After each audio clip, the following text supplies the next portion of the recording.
Économie. Forum de Davos. Les inégalités. Une menace pour les riches. Le fossé entre les riches et les pauvres inquiète les plus riches. Les inégalités préoccupent désormais le Gotha des affaires, réuni cette semaine au Forum de Davos. France 24 est allé à la rencontre des participants. Reportage. À l'hôtel Belvédère, au lieu de la nuit davosienne, les hommes d'affaires déambulent de soirée en soirée. Entre deux coupes de champagne, les cadres en costume cravate échangent les cartes de visite avant de plier bagages. Difficile d'imaginer ce beau monde s'inquiéter de la montée des inégalités. Et pourtant, dans son rapport annuel sur les risques globaux pour 2014, le Forum économique mondial livre les résultats d'un sondage effectué auprès des participants. Au palmarès des risques les plus probables pour l'année à venir, les inégalités arrivent en tête. Des inégalités insoutenables. Si le fossé entre les riches et les pauvres continue de se creuser, la situation deviendra vite insoutenable, explique Jennifer Blanc, économiste en chef du Forum économique mondial.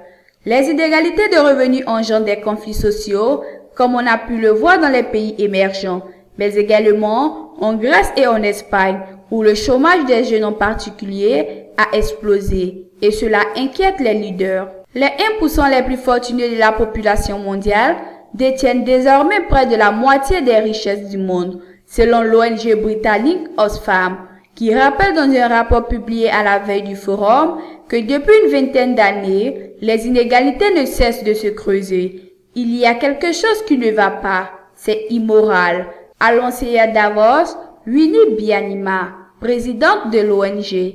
Elle s'exprimait lors d'un panel auquel participait également le milliardaire nigérian Aliko Dangote. Le Nigeria, exemple criant d'inégalité des revenus, est le pays africain qui compte le plus grand nombre de milliardaires, une vingtaine.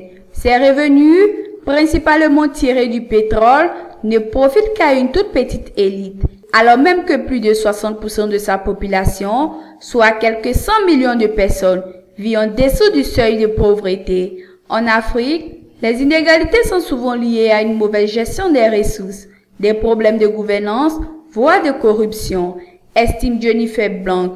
Mais bien sûr, les inégalités existent partout, pas seulement sur le continent africain. Les dérives de la finance. Aux États-Unis, les inégalités de revenus ont atteint des niveaux inédits au cours des 20 dernières années. D'après Oxfam, les 1% les plus riches du pays ont confisqué 95% de la croissance américaine entre 2009 et 2012, tandis que les très pauvres se sont appauvris. Pour l'ONG, la lutte contre les inégalités va de pair avec la lutte contre les paradis fiscaux, qui bénéficieraient essentiellement au monde de la finance. Un point de vue que partage le journaliste Xavier Harel, pendant les 30 glorieuses, tout le monde bénéficiait de la croissance.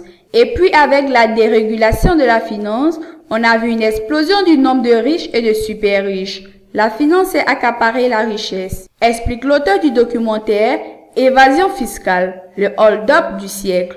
Mais pour Jennifer Blanc, le problème est plus complexe. Il n'y a évidemment pas une seule cause, estime l'économiste.